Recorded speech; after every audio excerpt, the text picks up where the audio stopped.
என்னுரிமை நாயகனே என்று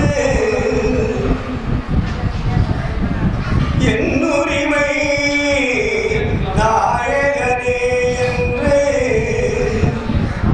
வரைந்து வரைந்து ஏற்றதும் வம்மின் உலகியனே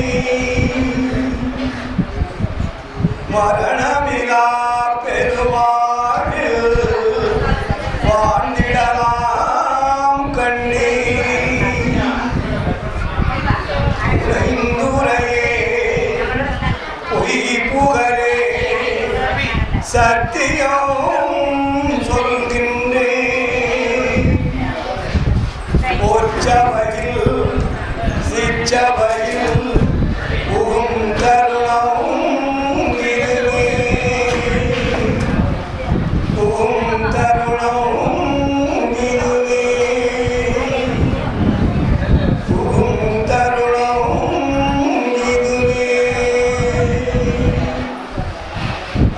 அருட்பெருஞ்சோதி அருட்பெருஞ்சோதி தனிப்பெரும் கருணை அருட்பெருஞ்சோதி.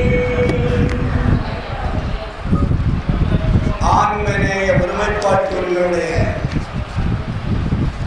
சகோதர சகோதரிகளே, உங்கள் அனைவருக்கும் முதற்க நன்றி கலந்த வணக்கத்தையும் வாழ்த்துக்களையும் தெரிவித்துக் கொள்கிறேன். ராமநாதபுரம் மாவட்டம் முதுகுளத்தூர் என்ற இந்த தாலுக்காவிலே இறைவனுடைய திருவருளால் இங்கே சமரச சுத்த சன்மார்க்க சத்திய சங்கம் என்ற ஒரு அமைப்பை ஏற்படுத்தி அதிலே வள்ளலார் அறக்கட்டளை என்ற ஒரு நியதியை பதிவு செய்து இந்த மாவட்டத்தில் இந்த தாலுக்காவில் உள்ள மற்ற மக்களும் மற்றவர்களும் வள்ளலாருடைய உண்மை நெறியான சுத்த சன்மார்க்க கொள்கையை எல்லா மக்களும் தெரிந்து கொள்ள வேண்டும் என்ற பெருந்தருணையோடு இந்த அமைப்பை இங்கே ஏற்படுத்தியிருக்கிறார்கள். இந்த சங்கத்திற்கு இலவசமாக வழங்கிய கருணையாளர்கள் எல்லாம் இங்கே இருக்கிறார்கள். அவருடைய வாரிசுகள் எல்லாம் வந்திருக்கிறார்கள்.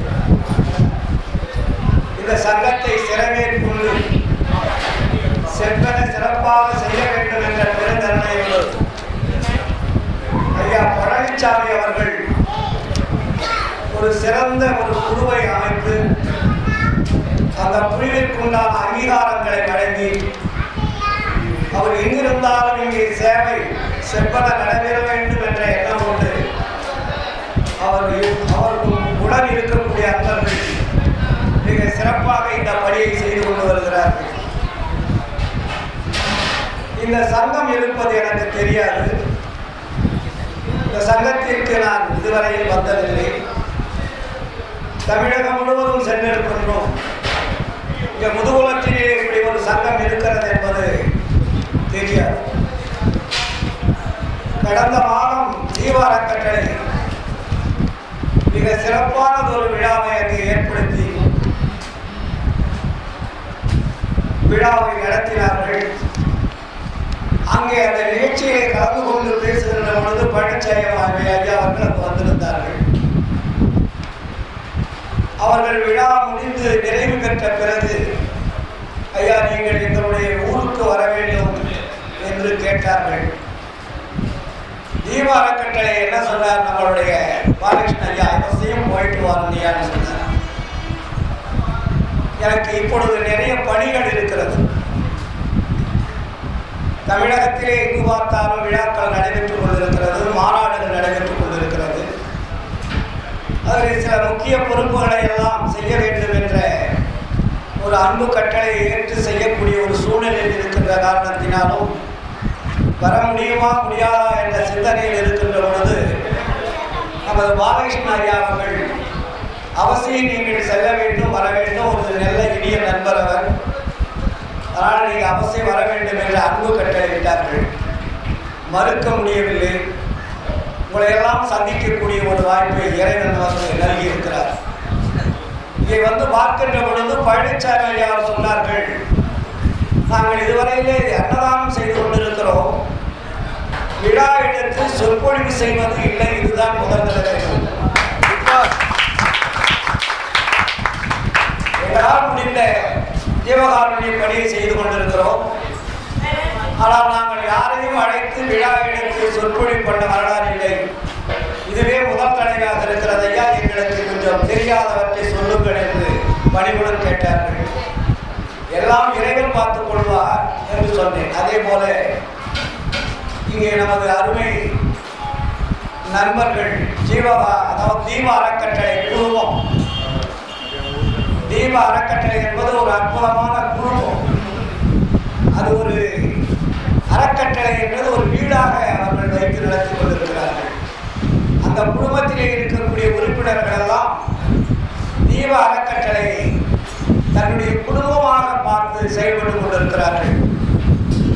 அவர்கள் எல்லோரும் அங்கிருந்து தனி வேலையிலே இங்கே வருவதற்கு உண்டான ஏற்பாடுகளை செய்தார்கள். அவர்கள் வரும்போது, ஐயா நீங்கள் எங்கள் வண்டியிலே வந்துவிடு என்று சொல்லுகின்ற பொழுது கொஞ்சம் கஷ்டமாக தான் இருந்தது. 400-500 கிலோமீட்டர் வேலையில் வர்றதுனா கொஞ்சம் சிரமம். இருந்தாலும் அவர் கூட நாங்கள் அன்பின் காரணமாக வந்தோம். வருகின்ற வழியிலே பார்க்கின்ற பொழுது தீப அறக்கட்டளையுடைய அன்பர்கள் எல்லாம், அந்த குடும்பம் எல்லாம் மிக ஒரு ஆனந்தமான மகிழ்ச்சியோடு கலந்து கொண்டு இங்கே வந்தார்கள். அவரிடத்திலே கலந்து கொண்டு உரையாடுகின்ற பொழுது பெருமகிழ்ச்சி அடைந்தது. பாலகிருஷ்ண ஐயா அவர்கள், இது ஈரோடு கதிர்வேல் ஐயா அவர்கள் நமக்கெல்லாம் ஒரு சிறிய ஒரு அறிவுரை வழங்குவார் என்று அந்த வேலையை ஆரம்பிச்சிட்டார். அப்போ அந்த வேலை வரும்போது ஒரு 2-3 மணி நேரம் நாங்கள்லாம் ஒரு உல்லாசமாக மகிழ்ச்சியாக அருட்பெருஞ்சோதி ஆண்டவருடைய பெருமையும் புகழையும் அந்த வேலையிலே பேசி மகிழ்ச்சியோடு வருகின்ற காட்சி மிக அற்புதமான காட்சியாக இருந்தது. அன்று இரவு நேற்று நான் இங்கே தங்கிவிட்டேன். அவர்கள் சில இடங்களுக்கு சென்று இடையிலே வந்தார்கள். எதற்காக சொல்லுதல் என்றால், இது ஒரு விழா, இது ஒரு அன்பின் சுரப்பி. இந்த அன்பின் சுரப்பு சுரக்கின்ற பொழுதுதான் விழா மகிழ்ச்சியாக இருக்கும். அன்பிருந்தால் பட்டாது, அன்பிலிருந்து ஒரு சுரப்பு வரும். சுரப்பு என்றால் என்ன? அந்த இனிய திரவம் போன்ற ஒரு சுரப்பும். அந்த அன்பு கசியும் போதுதான் அந்த சுரப்பு வரும். அப்படி வருகின்ற பொழுதுதான் நமக்கு மகிழ்ச்சி ஏற்படும். அந்த மகிழ்ச்சியினால நம்ம எல்லாரும் ஒன்றா சேருவோம். ஏன்னா தீப அறக்கட்டளை பார்த்தீங்கன்னா எங்க போனாலும் சும்மா இருப்பதில்லை. அவங்க வேலை என்ன வேகத்தில் யார் செய்கிறாங்களே அந்த மடியில தோல் மேல எடுத்து போட்டு அழகாக செய்வாங்க. இங்கே கூட காலையில் பார்த்தீங்கன்னா பாருங்க, படப்பட மின்னல் வேகத்தில் எல்லாத்துக்கும் சாப்பாடு போட்டு வேலையை முடிச்சிட்டாங்க. ஏன்னா அப்படி ஒரு குடும்பத்தை கட்டி காத்து வளர்த்து வருகின்றார் நமது அருமை நண்பர், இனிய தோழர், கருணமிகு தோற்றம் கொண்டவர் பாலகிருஷ்ண ஐயா அவர்கள். அவர்களுக்கு உண்மையிலேயே மனமார்ந்த மகிழ்ச்சியும் நன்றியும் தெரிவித்துள்ளது. அடுத்தது நாகப்பட்டினம். நாகப்பட்டினம் என்றாலே வடலாருக்கும் நாகப்பட்டினத்துக்கும் நெருங்கிய தொடர்பு. இன்று நேற்றல்ல, 100 ஆண்டுகளுக்கு மேலாக நாகப்பட்டினத்துக்கும் வடலூருக்கும் அந்த அளவுக்கு நெருங்கிய தொடர்பு. ஐயா சரிமணி ராமூர்த்தி ஐயா எனக்கு அதிகமாக பழக்கம் இல்லை, நெருங்கி பழகக்கூடிய வாய்ப்பில்லை. ஆனால் அவருடைய வேலைகளை நான் கண்டு கணிப்பேன், ரசிப்பேன். அவருக்கு முன்னாடி இருந்தவர்கள் நாகப்பட்ட சுவாமிகள் ஒருத்தர். அவர் எனக்கு இனிய நண்பர். நான் சன்மார்க்கத்திலே வருகின்ற பொழுது என்னை கட்டி தழுவி முத்தம் கொடுத்து என் பேச்சை ரசிப்பர். அங்கே போனால் நாங்கள் அங்கே தான் சாப்பிடுவோம். தர்மசாலைக்கு முன்னாடி இருக்கக்கூடிய நாகப்பட்ட சபையில் அவங்களுடைய தொடர்ச்சியாக இன்று தர்மசாலையிலே ஒவ்வொரு பூசத்திற்கும் சலிப்பில்லாமல் மன மகிழ்ச்சியோடு அனைத்து அன்பர்களுடைய அன்பையும் சேர்த்து ஒன்றாக கொண்டு வந்து தர்மசாலையிலே குவித்துக் கொண்டிருக்கக்கூடிய ஒரு அற்புதமான மனிதர் தான் ராமமூர்த்தி ஐயா அவர்கள். அவருடைய ஜீவகாருண்யம் படிக்க அளவே இல்லை. அந்த அளவிற்கு பம்பரம் போல் விளையாடி மிக சிறப்பாக அந்த பணியை செய்து கொண்டிருக்கிறார். இரண்டாவது ஒரு சொற்பொழிவும் மிக அற்புதமாக பண்ணுவார். எவ்வளவு நேரம் ஆனாலும் சலிப்பில்லாமல் பேசக்கூடிய ஒரு மாபெரும் மனிதர். அவருடைய வருகை மிக மிகவும் மகிழ்ச்சி தரக்கூடியது, பாராட்டக்கூடியது. அதற்கு அடுத்ததாக பார்த்தீர்களா நமது கங்கை மணிவாரன். அவர் ஒரு சொல்லின் செல்வர், நல்ல ஒரு பேச்சாளர். இன்னும் வந்துவிட்டார், வருகை தருகின்றார். அவர்களுக்கும் மனமார்ந்த நன்றியும் வணக்கத்தையும் தெரிவித்துக் கொண்டு நமக்கு முன்னாடி பேசிய சதுரகிரியார் ஒரு சிறந்த உழைப்பாளர், நல்ல ஒரு மனிதர். பாலகிருஷ்ணன் ஐயா அவர்களுக்கும் அந்த குடும்பத்திற்கும் தேவ அறக்கட்டளை குடும்பத்திற்கும் உறுதுணையாக இருந்து மிக சிறப்பான ஒரு பணியை செய்து கொண்டிருக்கிறார்கள். அவர்கள் கூட நீண்ட நேரம் பேசுவார் நினைச்சார், கொஞ்ச நேரத்தில் பேசி முடிச்சுட்டாரு. என்னவோ தெரியல, நல்லா பேசுவாரு. அடுத்ததாக இன்னும் இங்கே வருகை தந்திருக்கக்கூடிய பெரியவர்கள், தாய்மார்கள், குழந்தைகள் எல்லோருக்கும் நன்றி கலந்த வணக்கத்தை தெரிவித்துக் கொள்கிறேன். நம்ம பக்கத்தில் உட்காந்துருக்கார் பாருங்க, பாண்டுரங்க ஐயா, கருணையே வடிவமானவர். எப்போ போய் பார்த்தாலும் அவங்க அதே அறக்கட்டளையில் இருப்பார். அவரோட துணையார் பார்த்தாங்க, பொண்ணு சிரிப்பா சிரிச்சுட்டு இருக்காங்க. அதே மாதிரி இங்கே வந்திருக்கக்கூடிய தீப அறக்கட்டளை அத்தனை பேருமே ஒரு மகிழ்ச்சியான முகத்தோடு செயல்படக்கூடிய தன்மை உள்ளவர்கள். அது ஒரு விழான்னா சோகமாக செய்யக்கூடாது. ஒரு கல்யாண வீடு எப்படி இருந்தால் மகிழ்ச்சியாக செஞ்சால் தான் அந்த கல்யாணம் வந்து சிறப்பாக இருக்கும். அது மாதிரி தீபாவளிகள் எப்பவுமே ஒரு மகிழ்ச்சியாக இருக்கும். நீங்கள் பாலகிருஷ்ணன் அந்த வேலையில் வரும்போது அவங்களுக்கு மட்டும் ஆட்டம் பாட்டம் கொண்டாட்டம் கண்கொள்ளா காட்சி. நான் நேற்று தான் பார்த்தேன், ரொம்ப அமைதியானவர்கள் நினைச்சிடாது. ஆனால் இந்த அளவுக்கு ஒரு ஹாப்பியாக எல்லாரையும் ஒரு மகிழ்ச்சி கடலில் செலுத்தக்கூடிய அந்த உணர்வுள்ள மனிதர்களை நான் கண்டுபிடித்தேன். உண்மையிலே அது மனமகிழ்ச்சியாக இருந்தது. எல்லோருமே அந்த அளவுக்கு சன்மார்க்கம் என்றால் ஏதோ ஒரு துக்க விஷயமாக நினைக்கக்கூடாது. இது ஒரு மகிழ்ச்சிகரமான செய்தி. வள்ளல் பெருமானார் சொல்லுவார், எப்பயுமே இன்பத்தோட வாழணும்னாரு. நமக்கு என்ன சொல்றாரு, இன்பம் தான் முக்கியம். என்ன இன்பம் வேணும்? இன்பத்தோட ஒரு லாபம் வேணும்னு சொல்றாரு. எதுவுமே ஒரு லாபம் இல்லாத எந்த காரியமே நடக்காது இல்லைங்களா? இன்பத்தினால ஒரு லாபம் வரணும். நம்ம இன்பமாக இருந்தால்தான் அந்த லாபம் நமக்கு கிடைக்கும். இன்பம் இல்லை என்றால் லாபம் என்பது வராது. அதனாலதான் அதுக்கு வள்ளலார் வச்ச பேர் என்ன? ஆன்ம இன்ப லாபம். அதுக்கு என்ன பேரு? ஆன்ம இன்ப லாபம். ஆன்மா எப்பவுமே மகிழ்ச்சியா இருக்கணும். அந்த ஆன்மாவுக்கு நம்ம தொல்லை கொடுக்கவே கூடாது. அந்த அளவிற்கு நம்மளுடைய உடம்பிலே நம்ம இயக்கிக் கொண்டிருக்கக்கூடிய மாபெரும் சக்தி வாய்ந்த ஒரு பேர் அருள் படைத்த ஒளியாக இருப்பதுதான் ஆன்மா. ஆனா நம்மளை இயக்கக்கூடிய அந்த ஆன்மாவுக்கு நம்ம எவ்வளவு மகிழ்ச்சி கொடுக்கணும்? என்ன பண்ணணும்? மகிழ்ச்சி கொடுக்கணும். அந்த மகிழ்ச்சியை கொடுக்கறதுக்கு இதுவரையில் யாரும் சொல்லல. ஆன்மா மகிழ்ச்சி அடைய வேண்டும் என்று உலக வரலாற்றில் எந்த ஒரு ஆன்மீகமும் சொல்லவில்லை.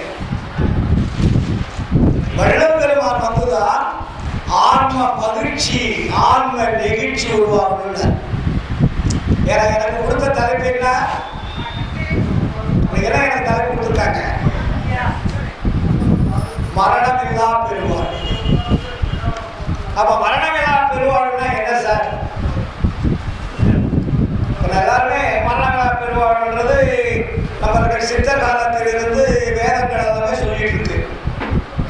அப்ப மரணமில்லா பெருவாழ்னா என்ன? எல்லாருமே என்ன சொல்லியிருக்காங்க? உடம்பு விட்டு உயிர் பிரிந்து மோட்சத்துக்கு போயிடுட்டாங்க. உடம்பை விட்டு உயிரும் ஆன்மாவும் பிரிந்து அது எங்க போவோம்? மோட்சத்துக்கு போயிடுன்னு சொல்லிட்டாங்க. இது எவ்வளவு பெரிய உண்மையா பொய்யா என்பது நமக்கு தெரியாமே இருந்தது. எல்லாருமே அதை தான் நினச்சிக்கிட்டு நம்ம எல்லாருமே யாராவது இருந்தால் கூட என்ன சொல்லுவோம், மரணம் அடைஞ்சிட்டா மோட்சத்துக்கு போகணும்னு சொல்லுவோம், சொர்க்கத்துக்கு போகணும்னு சொல்லுவோம், வைகுண்ட பதவி அடைஞ்சிட்டாருன்னு சொல்லுவோம். ஆனா வள்ளலார் அதை அப்படியே பிரேக் பண்றார், தப்புன்ட்டார். டோட்டலா அவங்க சொல்லியது அத்தனையும் தவறுன்னு அவர் வள்ளலார். ஏன் நீ இதுவரையில உடம்புல வாழ்ந்துட்டு இருக்கிற, நீ உடம்பை வைத்து வாழ்ந்து விட்ட பிறகு உடம்பை விட்டு நீ வெளியே போனா எப்படியா சொர்க்கத்துக்கு போக முடியும்?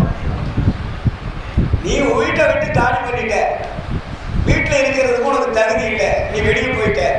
ஒரு வீட்டையே காப்பாற்ற முடியாத உனக்கு சொர்க்கம் வைகுண்ட கைலாயம் எப்படி கிடைக்கும்? ஒரு எக்ஸாம்பிள், ஒரு பொண்டாட்டி வச்சு காப்பாற்றாதவன் இன்னொரு பொண்டாட்டி எப்படி வச்சு காப்பாற்றுவோம்? மக்களால் ஒரு கேள்வி கிடையாது, புரியும். அப்போ ஒரு மனிதன் ஒரு இல்லறத்தை காப்பாற்ற முடியாதவன் மற்றொரு இல்லறத்திலே எப்படி அவன் ஈடுகட்ட முடியும்? அதுபோல இந்த உடம்பு என்பது ஒரு இல்லறம். இந்த உடம்பு என்பது நான் வாழக்கூடிய வீடு. நான் வாழக்கூடிய வீடு பழுதடையலாமா? பழுது அடைஞ்சா என்ன ஆகும்? அந்த வீட்டில் வாழக்கூடியவர் இந்த வீடு தகுதியை இழந்து விட்டது என்று வெளியே சென்றிருக்கிறார். வெளியே சென்றா எங்க போவான்? வேற வீடு தேடுவான், வாடகை வீடு. வாடகை வீடு தேடி ஏதோ ஒரு ஆள் கொடுப்பாரு, இல்லாட்டி சில பேர் கொடுக்க மாட்டாங்க. இவன் அந்த வீட்டையே காலி பண்ணிட்டு வந்துட்டான், இந்த வீட்டில் என்ன நாசம் பண்ண போறானோ அப்படின்னு வீடு கொடுக்கறதுக்கு தயங்குவாங்க. அப்போ அவன் எங்கேயே தேடி பிடிச்சி அலைஞ்சு ஏதோ ஒரு வீடு பிடிச்சிக்குவான் இல்லையா? அதுபோலதான் இந்த பிறப்பு என்பது. உடம்பை விட்டு உயிர் பிரிந்தால் மறுபடியும் பிறப்பு உண்டு. இதான் சன்மார்க்கம் சொல்லக்கூடியது. நீ உடம்பை விட்டு பிரிந்து விட்டால் உனது சொர்க்கம், நரகம், கைலாயம், வைகுண்டம் என்பதெல்லாம் கிடையவே கிடையாது. அதெல்லாம் அம்பக்கு. யார் பார்த்தாங்க சொர்க்கத்தை, யார் பார்த்தாங்க கைலாயத்தை, யார் பார்த்தாங்க வைகுண்டத்தை? சொல்லிட்டு இருக்கிறோம். எங்கேயாவது அது தனியா ஒரு பிரேம் போட்டு ஒரு எல்லை கோட்டில் இருக்கா? இப்ப எப்படி ராக்கெட் போகலாம், சந்திரமண்டலத்தை போய் கண்டுபிடிக்கிறான், அவனுக்கு தெரிஞ்ச இடத்துல போயிட்டு வரணும், திரும்பிடலாம். அதுக்கு மேல அவனால போக முடியாது. ஆனா அவனுக்கு தெரிஞ்சதை இதுதான் அப்படின்னு நம்ம சொல்றோம், நம்ம நம்பிட்டு இருக்கிறோம். இறைவன் ரகசியத்தை யாராலும் கண்டுபிடிக்க முடியாது. அவன் கண்டுபிடிச்சுன்னு சொன்னாக்கா அது போய். எப்ப கண்டுபிடிக்க முடியும்? வள்ளலாரை போல் வாழ்ந்தால் கண்டுபிடிக்க முடியும். வள்ளலார் தான் உலக ரகசியத்தை கண்டுபிடித்தவர். உலக வரலாற்றிலே எந்த ஞானி கிடையாது. சொல்லலாம், பேசிக்கிட்டு இருக்கலாம், படிக்கலாம், எல்லாம் கற்பனை கதைகள். ஆனால் இந்த உலகத்தை, பிரபஞ்சத்தை படைத்தவன் யார்? உயிர்களை படைத்தவன் யார்? தத்துவங்களை படைத்தவன் யார்? கிரகங்களை படைத்தவன் யார்? இந்த அண்ட சராசரங்கள் இயங்கிக் கொண்டிருக்கிற இந்த இயக்கத்தை இயக்கிக் கொண்டிருப்பது யார் என்று கேட்டால் விடை தெரியாது. இதைத்தான் வள்ளலார் கண்டுபிடிக்கிறார். இந்த உலகம் தோன்றிய காலத்தில் இருந்து அருளை பற்றி பேசிக் கொண்டிருக்கிறோம்.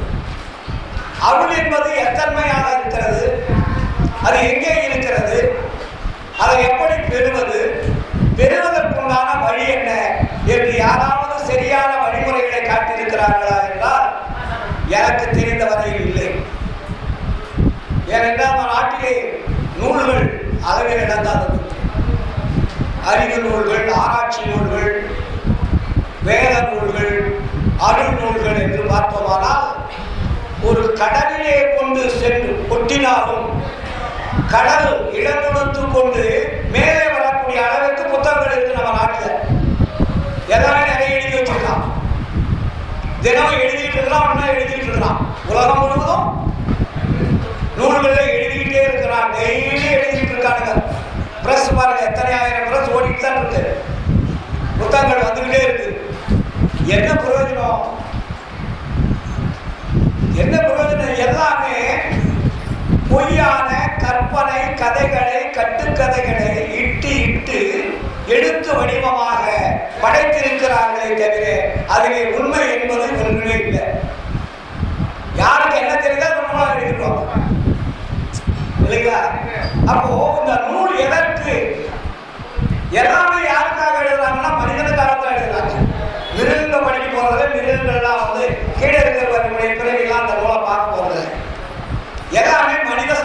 காரியத்திற்குத்தான் இவ்வளவு அறநூல்கள், அறிவியல் நூல்கள், அருள் நூல்கள் எல்லாம் எழுதி கொண்டே இருக்கிறார்கள்.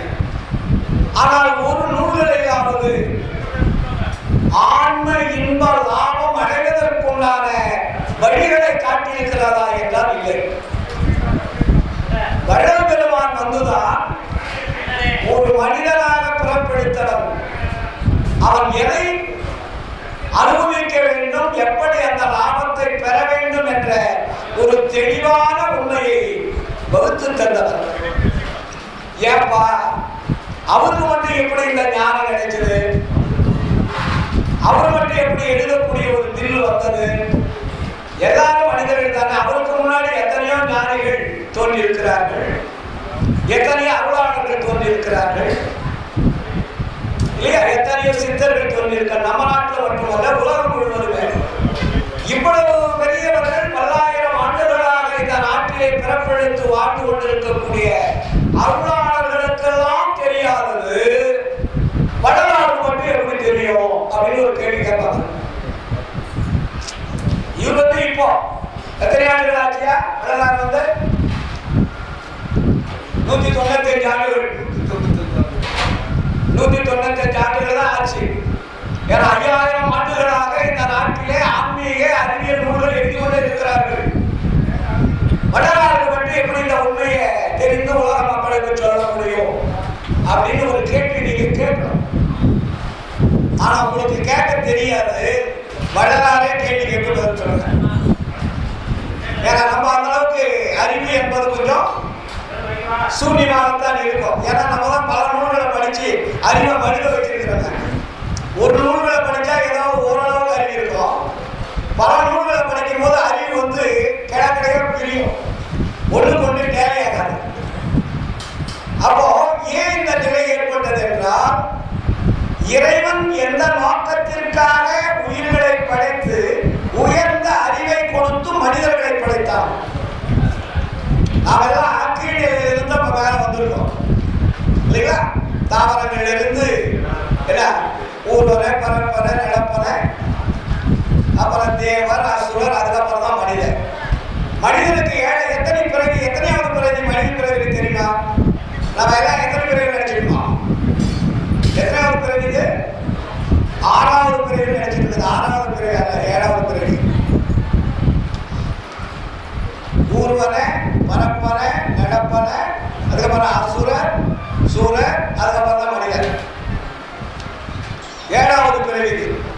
இந்த 7வது பிறவிதான் இறைவனை நினைக்கக்கூடிய தகுதி பெற்ற பிறவி. இறைவனை நினைத்து இறைவனிடத்திலே அருளை பெறக்கூடிய பிறப்புன்னு பேர் இருக்கு.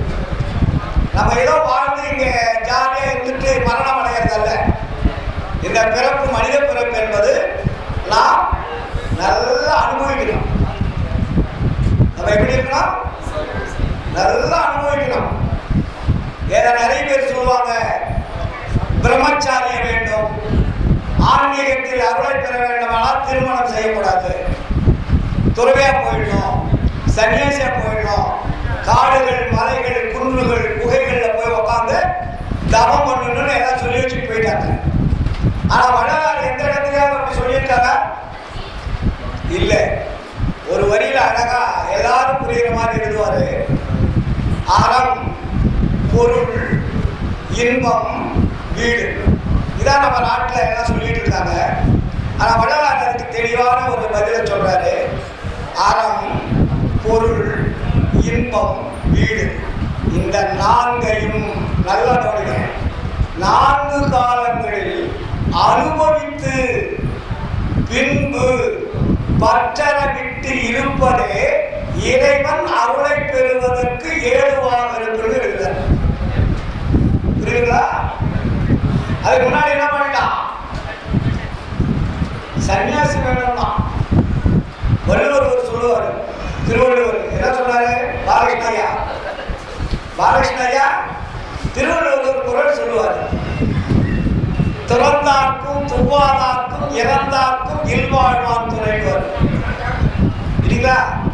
நீங்க துறவியா இருந்து, சன்னியாசியா இருந்து, பரதேசிகளா இருந்தா சோறு போடுற யாரு? சாப்பாடு அவன் தானே போடுவான். அப்போ இது எது உயர்ந்தது? இல்லறமா துறவரமா? அப்போ இல்லறத்தில் இருவர் இன்னைக்கு நீங்க சோறு போடலன்னா எப்படி சார் சாப்பிட்டு உட்காருங்க? ஒரு துறை வந்து சாப்பாடு ஆக்கி போட்டு வராங்க. புரியுதுங்களா நான் சொல்றது? அப்போ இல்லறத்தில் இருப்பவர்கள் தான் உண்மையை உணர்ந்து மேல்நிலைக்கு செல்லக்கூடிய தகுதி பெற்றவர்கள். இல்லறத்தில் இல்லாமல் உயர்ந்த நிலையில் உள்ள அருளை பெறுவதற்கு தகுதி யாருமே கிடைக்காது. ஏனென்றால் இவன் இந்த பிறப்பில் என்ன தேவை என்பதை உணர்ந்து அனுபவித்தால்தான் பின்பு அவன் பற்ற அறுக்க முடியும். இதையெல்லாம் பற்ற அறுக்க முடியாது. அவன் துறையா போயிட்டு கடைசியில தப்பு பண்ண ஆரம்பிச்சுக்குவான். சொல்றோம் இல்லையா? விஸ்வாமித்திரனுடைய வரலாறு உங்களுக்கு தெரியும் இல்லைங்களா? எவ்வளவு காலம் தவா இருந்தாரு, ஆனா கடைசியில எங்க போய் மயக்க விழுந்தாரு. அப்போ எவன் ஒருவன் உணவை உண்டு கொண்டு துறவியாக வாழ்கிறானோ அவர்களுக்கு அருள் கிடைக்காது.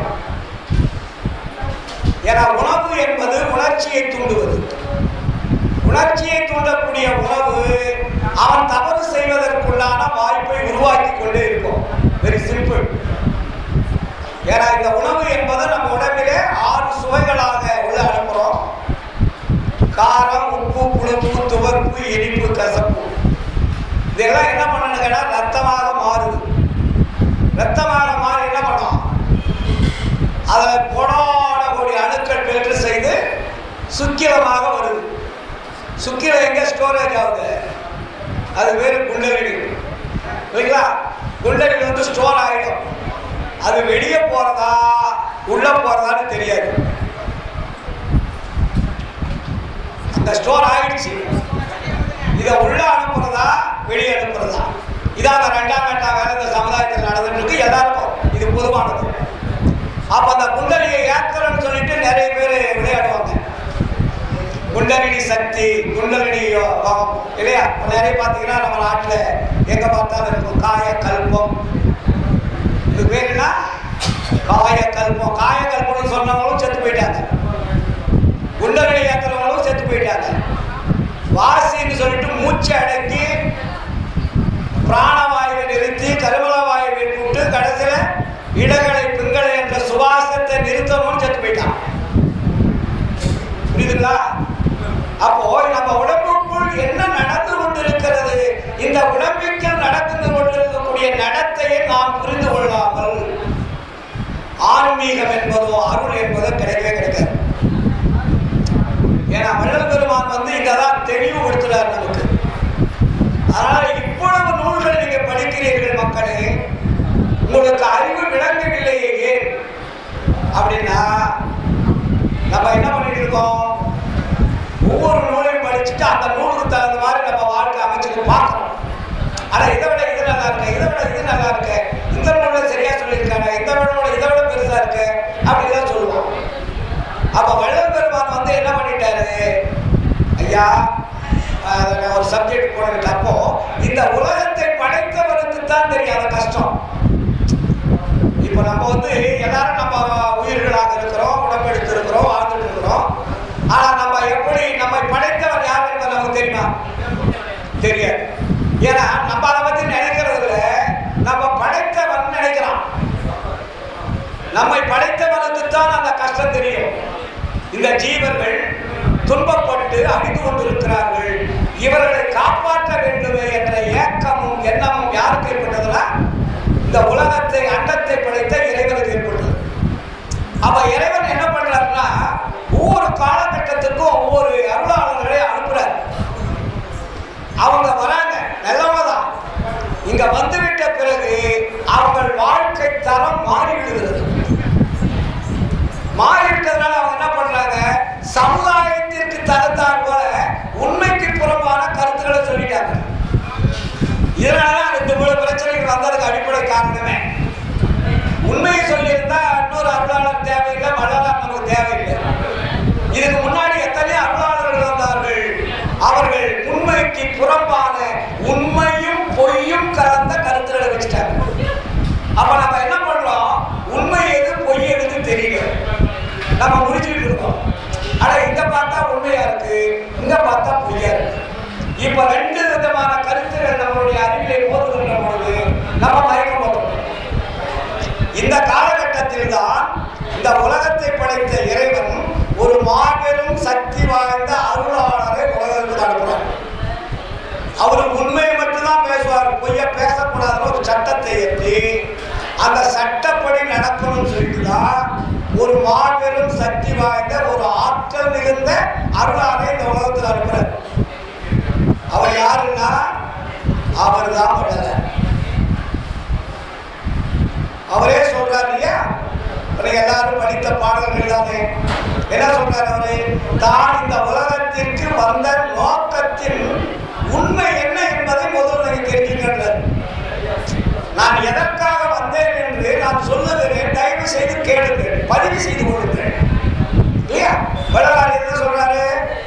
அகத்தே கருத்து புறத்து வெளுத்திருந்த உலக அனைவரையும் சகத்தே திருத்தி சன்மார்க்க சங்கத்தை அடைவித்திட இகத்தே பரத்தை பெற்று மகிழ்ந்திடுதற்கென்றே இறைவன், நல்லா கவனிக்கிறீங்க, இறைவன் என வருவிக்க உற்றேன் அருளை பெற்றேனே.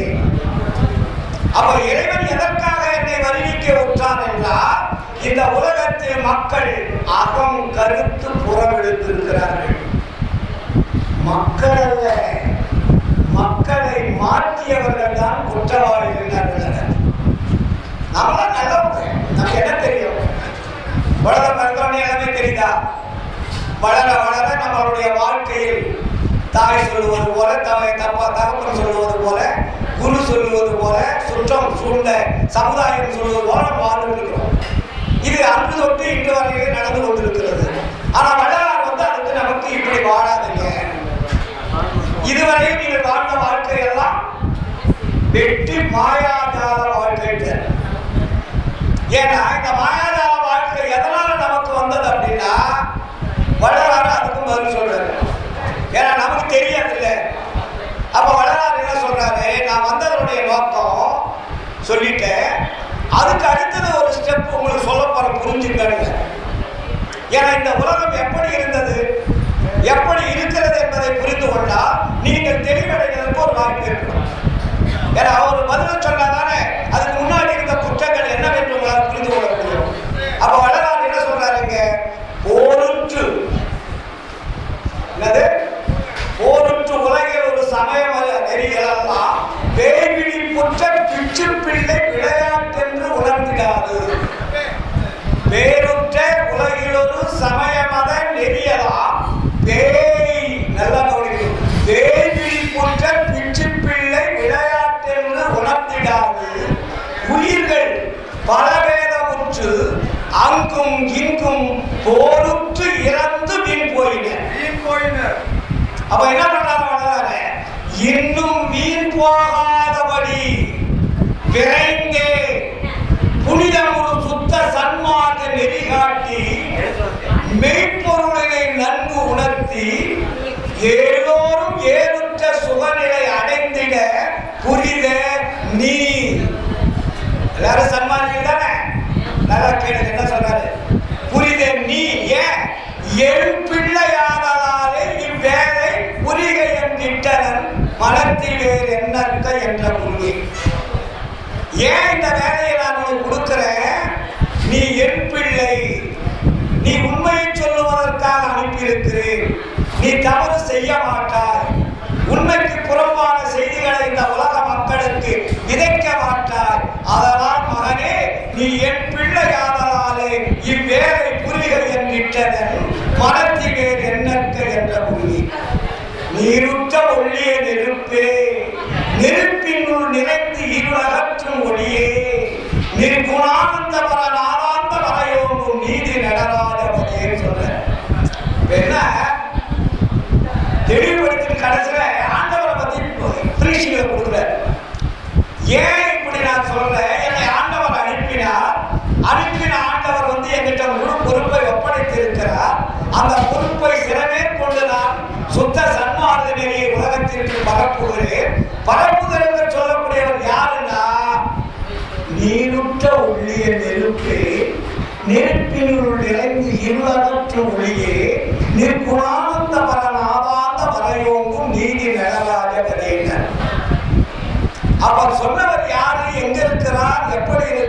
என்ன வண்ணமாக இருக்கிறார், அந்த ஆண்டவர் யார் என்பதை உலக மக்களுக்கு சொல்லுவதுதான் முதல் கடமை.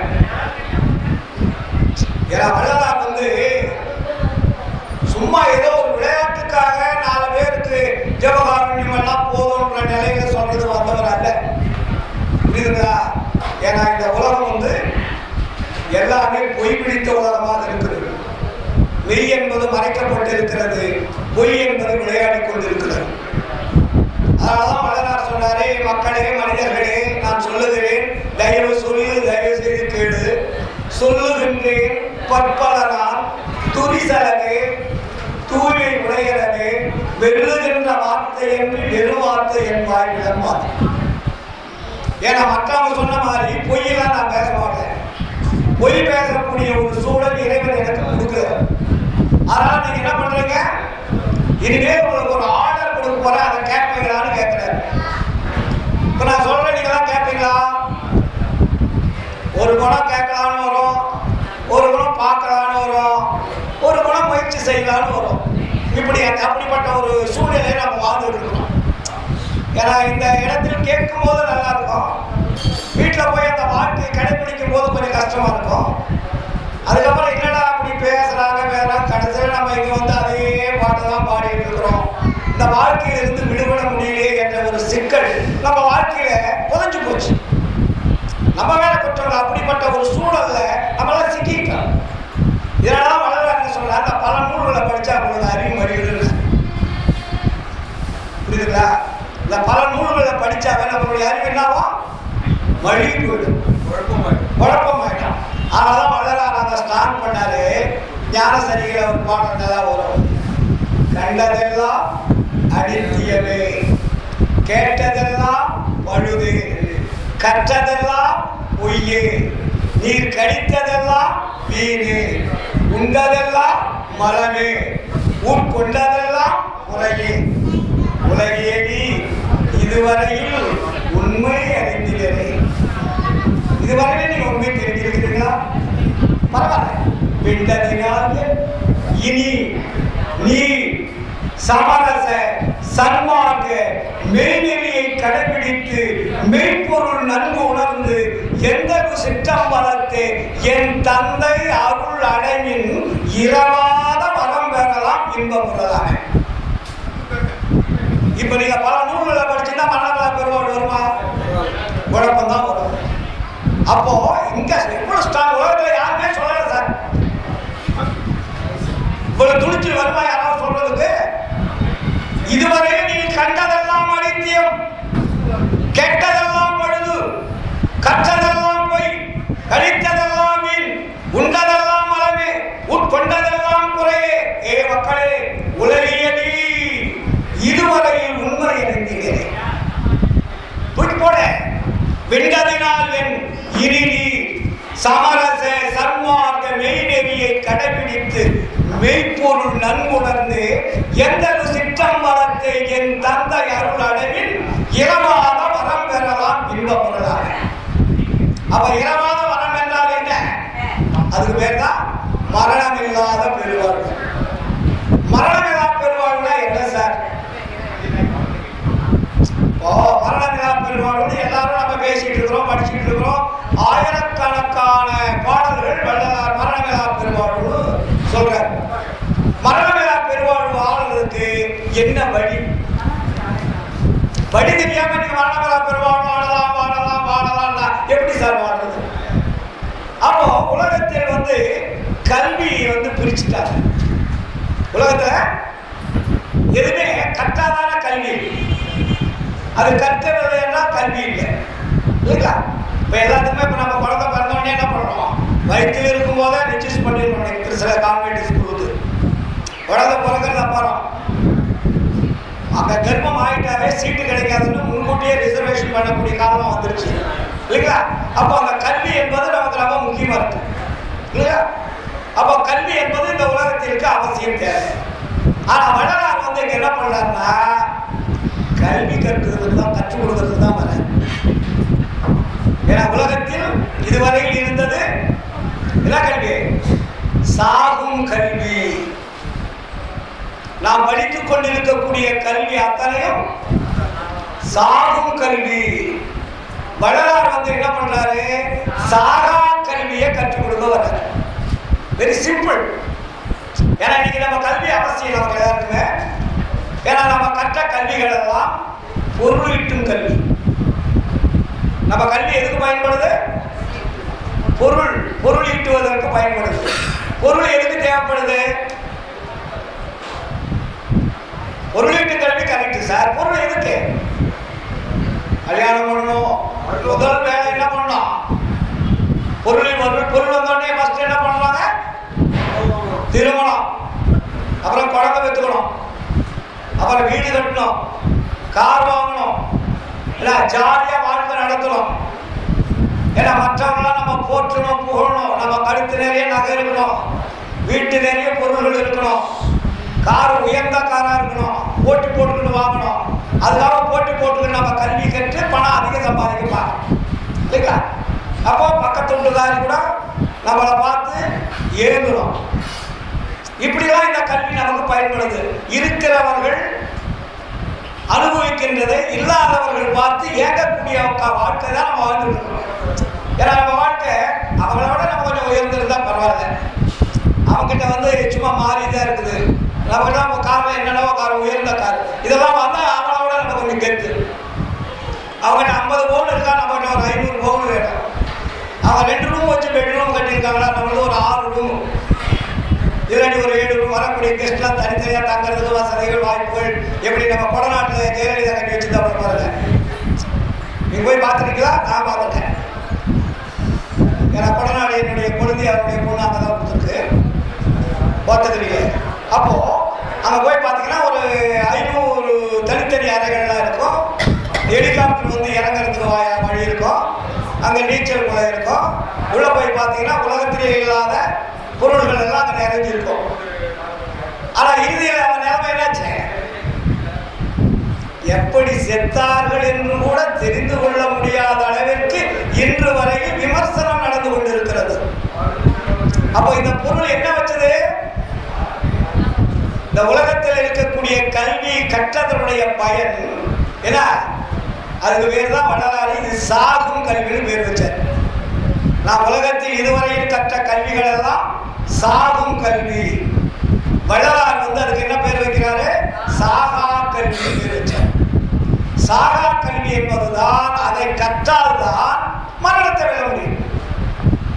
மரணம் வெல்றதை எப்படி? நீங்க சாகாத கல்வி கற்கணும். அதுல எத்தனை மார்க் வாங்கணும்? 100 வாங்கணும். பாலகிருஷ்ணாய மாதிரி.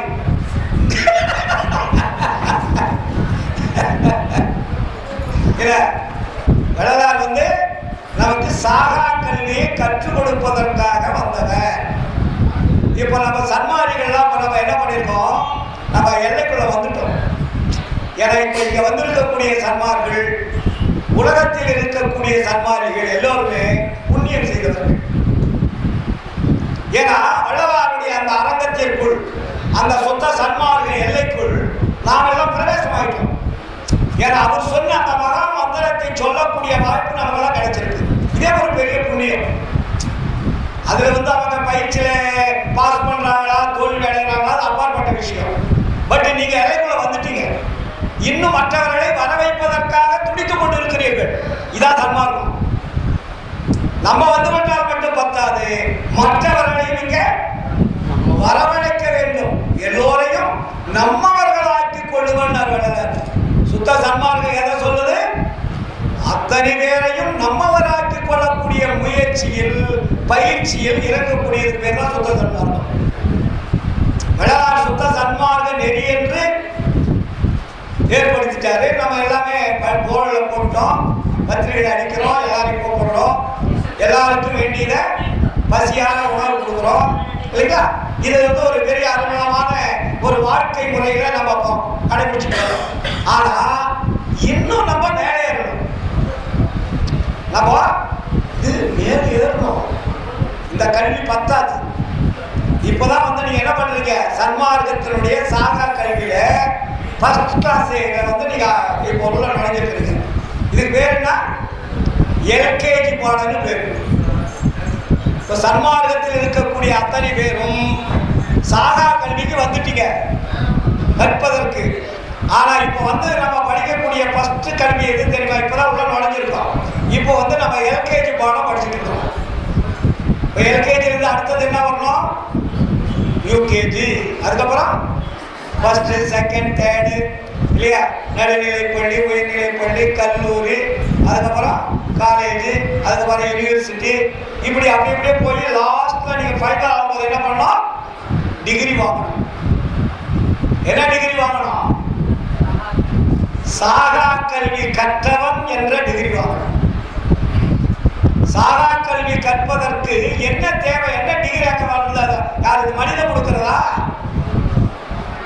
இந்த சாகா கல்வி கற்பதற்கு சர்டிபிகேட் கொடுக்கிறது யாரு?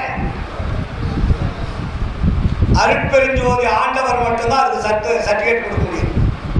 வேற யாருக்கும் அந்த தகுதி இல்லை. அதனாலதான் வள்ளலார் என்ன பண்ணாரு? இந்த சன்மார்க்க சங்கத்தை யார் நடத்துறன்னு சொல்றாரு? சன்மார்க்க சங்கத்தை யார் நடத்துறது? நானே சன்மார்க்கம் நடத்துகின்றேன்னு அவர் பொறுப்பெடுத்துட்டார் இல்லையா? இந்த பாடல் வருமே, ஞாபகத்துக்கு வரல யாருக்கும்? என்ன பாட்டு சார் இது? நானே சன்மார்க்கம் நடத்துகிறேன், நம்பெருமான் தானே எனக்கு தனித்து அப்படின்னு வரும் இல்லைங்களா? அப்போ இந்த சன்மார்க்க சங்கத்தினுடைய பொறுப்பை யார் எடுத்துக்கிட்டாரு? ஆண்டவர் எடுத்துக்கிட்டாரு. ஆண்டவர் எடுத்து வள்ளலார்கிட்ட படிச்சுட்டாரு. இப்ப நம்ம என்ன பண்றோம்? சாகாத கல்வி கற்கணும். சாகாத கல்வி கற்பதற்கு நாம் என்ன பயிற்சி எடுக்க வேண்டும்? இதுதான் நமக்கு ரொம்ப முக்கியமானது. அந்த பயிற்சி எடுத்தாதான் நமக்கு மரணமில்லா பெருவாழ்வு என்பது நமக்கு கிடைக்கும். அருமை நண்பர் அவர்கள், இனிய நண்பர், ஐயா வாங்க, வேலைக்கு வாங்க. பாருங்க, எவ்வளவுதான் கற்றிருந்தாலும் எவ்வளவுதான் பேச்சு ஆற்றல் இருந்தாலும் உடனே சாப்பிட போகணும் இல்லையா? அப்போ இன்னும் வேகம் பத்தாது. ஏன்னா இப்ப இது இப்ப நம்ம ஒரு அழகான ஒரு குடும்பம். இந்த குடும்பத்துல நம்ம எளிய முறையில இந்த மரணமில்லா பெருவாழ்வு என்பதை கத்துக்கணும். வள்ளலார் ரொம்ப எளிமையா தான் சொல்லியிருக்காரு. நீ ஒன்றும் கஷ்டப்பட வேண்டிய அவசியம் இல்லை. ஏன்னா ஒருத்தரும் ஒரு பயிற்சிகள் இருக்கும், ஒரு சூழ்நிலைக்கு தகுந்த மாதிரி சொல்லியிருப்பாங்க. ஆனா வள்ளலார் எப்படி சொல்றாருன்னு தான் நம்ம கேட்கணும் இல்லைங்களா? வள்ளலார் என்ன சொல்றாருன்னா, இந்த உலகத்தில் இருக்கக்கூடிய நூல்களை எல்லாம் அப்புறப்படுத்திருங்க. ஏன்னா இந்த நூல்கள் தான் உங்களை ஒரு தவறான பாதையில் இட்டு சென்றது. எப்படி?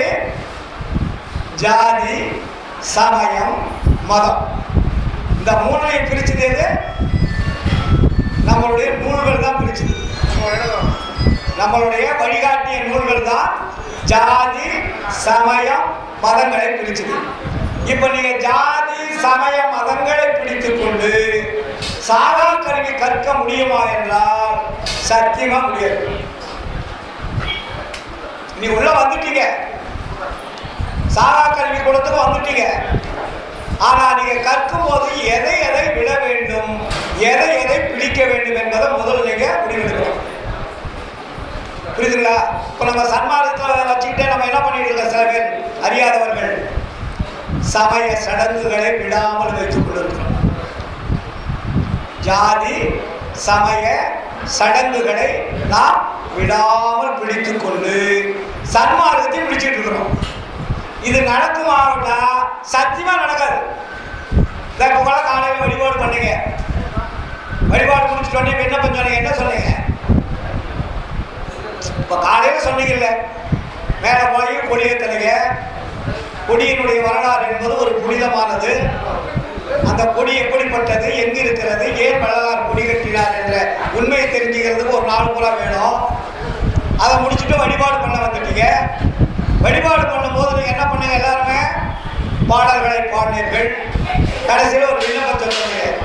அதை விண்ணப்பம் என்ன சொன்னீங்க? எல்லாம் வல்ல அருட்பெருஞ்சோதி அற்புத கடவுளே, இது தொடங்கி சுத்த சன்மார்க்கத்தின் முக்கிய தடைகளாகியன்னு சொன்னீங்க. தினமும் சொல்லிட்டு இருக்கிறீங்களா? அந்த வரியை ஒரு நாளாவது சிந்திச்சு பார்த்தீங்களா? தயவு செய்து நான் கேட்கிறேன், எல்லா சங்கங்களையும் சொல்றீங்க, எல்லாரும் பாடல் முடிச்சுட்டு அந்த விண்ணப்பத்துக்கு வரீங்க. ஆனால் வள்ளலார் வந்து எவ்வளவு ஒரு தெளிவான அந்த வசனத்தை எழுதி வச்சிருக்காரு உரைநடையில. ஒரு நாளாவது அந்த வரியினுடைய உண்மையை புரிந்து கொண்டால் நீங்கள் மீண்டும் தவறு செய்வீர்களா? அது என்ன சொல்றாரு? எல்லாம் வல்ல பெருஞ்சோதி அற்புத கடவுளே, இது தொடங்கி சுத்த சன்மார்க்கத்தில் முக்கிய தடைகளாகியன்னு போட்டாரு.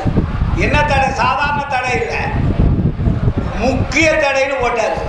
முக்கிய தடைகளாகிய சமயங்கள், மதங்கள், மார்க்கங்கள் என்பவற்றின் ஆச்சார சங்கற்ப விகற்பங்கள் எங்கள் மனதில் பற்றா வண்ணம் அருள் செய்தல் வேண்டும். யாராவது கடைபிடிக்கிறீங்களா? அதுக்கப்புறம் என்ன சொல்றாரு? வருணம், ஆசிரமம் முதலிய உலகாச்சார சங்கற்ப விகற்பங்களும் எங்கள் மனதில் பற்றாத வண்ணம் அருள் செய்தல் வேண்டும். இறுதியில் என்ன முடிக்கிறாரு? சுத்த சன்மார்க்கத்தின் முக்கிய லட்சியமாகிய ஆன்ம நேய ஒருமைப்பாட்டு உரிமை எங்களுக்குள் எக்காலத்தும் எவ்விடத்தும் எவ்விதத்தும் விலகாமல் நிறைந்து விளங்க அருள் செய்தல் வேண்டும். இந்த ஒரு டயலாக், இந்த ஒரு விண்ணப்பம் உங்களை மாற்றி இருக்கணும். நீங்க தினமும் சொல்றது எதை மறந்தாலும் இதை நீங்க மறக்கிறதில்ல. தினமும் எல்லா சபையிலும் சொல்லிட்டு இருக்கிறீங்க. ஜாதி விட்டு இருக்கிறீர்களா? சமயத்தை விட்டு இருக்கிறீர்களா? மதத்தை விட்டு இருக்கிறீர்களா? ஆச்சார சங்கற்ப விகற்பங்களை விட்டு இருக்கிறீர்களா? வருணாச்சலம் முதலையான உலகாச்சார சங்கற்பத்தை விட்டு இருக்கிறீர்களா? இதையெல்லாம் விட்டால்தான் சாகா கல்விக்கு தகுதி உடையவர்கள். இல்லைன்னா நீங்க சாகா கல்வி சாகர வழி கற்க முடியாது. உங்களுக்கு சாகா கல்வி கற்பதற்கு இந்த தகுதி முதல் வேணும். ஒரு ஸ்கூல்ல சர்டிஃபிகேட்டுக்கு குழந்தைய அட்மிஷன் பண்ணும்போது அவனுடைய டீட்டெயில்ஸ் கேட்குறாங்கல்ல, நீ எந்த ஊர், எந்த மதம், எந்த ஜாதி, யார் அப்பா யார் அம்மா எல்லாமே அந்த சர்டிஃபிகேட் கொடுத்தோட தான் ஸ்கூலில் அட்மிஷன் இல்லைங்களா? அதில் ஏதாவது பர்த்டே கிட்டே மாறிட்டா கூட போய் செஞ்சுட்டு வாங்க. உலகினுடைய சாகர படிப்புக்கு இவ்வளவு முக்கியத்துவம் கொடுத்து நீங்கள் ஸ்கூலில் சேர்க்குறீங்கன்னா, வள்ளலார் சொன்ன சாகா கல்விக்கு நீங்கள் என்ன வந்து தகுதியில் இருந்தால் சாகா கல்வி பெற முடியும்? நம்ம எல்லாரும் சாகா கல்வின்னு மேடையில் பேசிட்டு இருக்கிறோம். ஆனால் சாகா கல்வி கற்பதற்கு தகுதி வேண்டும் சொன்னாரு. இந்த தகுதி யார் யாரிடத்தில் இருப்பது என்பதை நீங்கள் தான் பரிசோதனை செய்ய வேண்டும். இல்லாட்டி உங்களுடைய அதை என்னன்னு சொல்றது அட்மிஷன் சர்டிஃபிகேட் இருக்குல்ல, அதை வந்து அருட்பெருஞ்சோதி ஆண்டவர் என்ன பண்ணுவாங்க, செக் பண்ணிட்டு உங்க டெஸ்ட்ல வந்து நீங்க என்னென்ன குவாலிட்டி ஐயோ பாருங்க. அங்கிற்கு உண்டோ அடக்கும் தாள் அப்படின்னு வள்ளுவர். அந்த எந்த பூட்டு போட்டோம் எந்த சாத்த முடியாது. வேற எல்லாத்தையும் நீங்க அடைச்சிடலாம், பிரேக் பண்ணலாம். அன்பிற்கும் உண்டோ அடைக்கும் தாள். வள்ளுவர் ஒரு அட்டி செமத்தியான அடி கொடுப்பார். ஏன்னா அதுதான் புண்கடி பூசல் தரும். அந்த அன்பு என்ற ஊற்று ஒரு மனிதனுக்குள்ள எப்பொழுது ஏற்படுகிறதோ அந்த ஊற்றை அடைக்க யாராலும் முடியாது. புரியுதுங்களா? அது பாருங்க, யாராவது நினைச்சாங்களா என்னடா கதிரவேல் கத்திக்கிட்டு கிடக்குறான், அவருக்கு அந்த உணர்வு ஏற்பட்டு உடனே கொண்டாந்து ஊற்ற. அதுதான் அதுதான் அதுதான் ஆன்மநேயம் என்பது சும்மா வராது. இன்னொரு ஆன்மா படக்கூடிய துன்பத்தை பார்த்து கொண்டிராமல் அந்த ஆன்மாவினுடைய துன்பத்தை போக்கக்கூடிய கருணை உள்ளம், அன்பு உள்ளம் எங்கே வந்து செயல்படுகிறதோ அங்கேதான் சன்மார்க்க கல்வி. அப்ப நம்ம சர்டிபிகேட்ல என்ன இருக்கணும்? ஜாதி சமய மதங்கள் என்ற வேறுபாடுகள் இல்லாது எல்லோரையும் ஒன்றாக பார்க்கக்கூடிய பார்வை வருபவர் தான் சாகா கல்விக்கு தகுதியுடையவர். சாகா கல்வி கற்கணும்னா உங்களுக்குள்ள போய் சீக்கிரம் கற்க முடியாது, இந்த தகுதியெல்லாம் வேணும். அப்ப அதில் என்ன பண்றாருன்னா முதல் தகுதின்னு ஒன்று வச்சார். நமக்கு நம்ம சாகா கல்விக்கு 4 தகுதி கொடுத்தாரு. 4 தகுதியில நீங்க 2 தகுதியை பாஸ் பண்ணா போதும். நமக்கு 4 சப்ஜெக்ட் அதுல.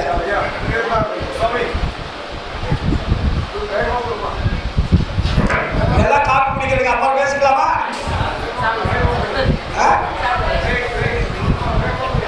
நான் மட்டும் முடிச்சுட்டு நீங்க மட்டும் கேட்டு எல்லாரும் கொடுங்க.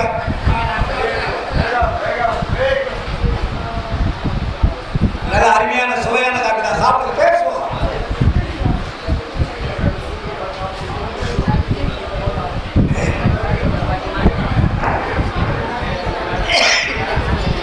அவரு கங்கை மணிமாறன் கையா நல்லா கொஞ்சம் நிறைய சாப்பாடு போடுங்க. ரொம்ப நேரம் பொறுத்து புதன் வந்து சாப்பிடுறாரு, பாவமா இருக்கு.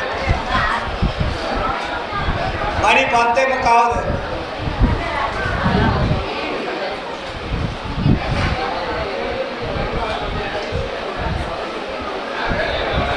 முன்னாடி காப்பி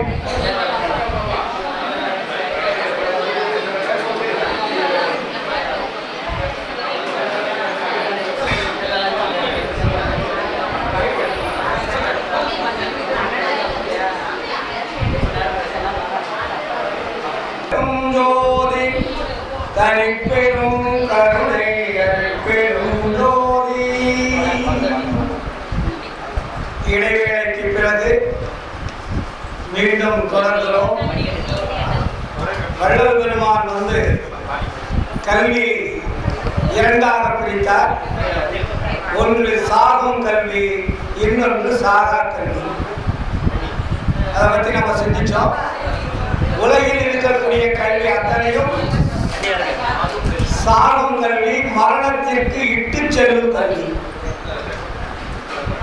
வள்ளலார் மரணத்தை வெல்லும் சாகா கல்வியை கற்றுக் கொடுக்க வரார். இதுவரையில் மரணம் வந்து கொண்டே இருந்தது, நாம் இறந்து கொண்டே இருந்தோம், பிறந்து கொண்டே இருக்கிறோம். வள்ளலார் இதுக்கு ஒரு முற்றுப்புள்ளி வைக்க வராரு. வள்ளலார் என்ன பண்றாரு? முற்றுப்புள்ளி வைக்கிறார். இனிமேல் நீங்கள் பிறக்கக்கூடாது, அதே நேரத்தில் இறக்கவும் கூடாது. இறந்து இறந்து இழைத்ததெல்லாம் போதும். இதுவரையும் பிறந்து பிறந்து இறந்து இறந்து இழைத்ததெல்லாம் போதும். இனிமேல் நீங்க இந்த ஒரு கொடூரமான செயல்களுக்குள், அந்த ஜெயிலுக்குள்ள நீங்க போகாதீங்க. அந்த கொடூரமான ஜெயில் இது. இந்த பிறப்பு இறப்பு என்பது ஒரு கொடூரமான ஜெயில் கைதி மாதிரி.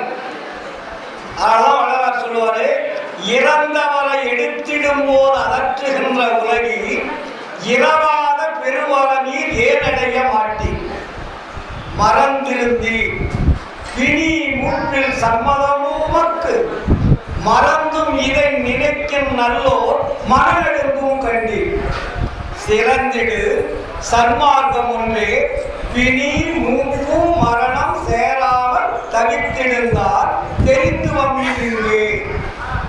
அப்ப என்ன சொல்றாரு? பிறந்த பிறப்பு இதில்தானே நித்திய மெய்வாழ்வு வெற்றிடலாம் பேரின்பம் ஒற்றிடலாம் இருந்தேன். அந்த கடைசியில் கொடுப்பது என்ன சொல்றாரு? இறைந்தேன்னு ஒரு வார்த்தை சொல்றாரு. இதுவரையில் நீங்கள் இருந்தது போல் இனியும் வீண்காலம் கடித்துக் கொண்டிருக்காதீர்கள்.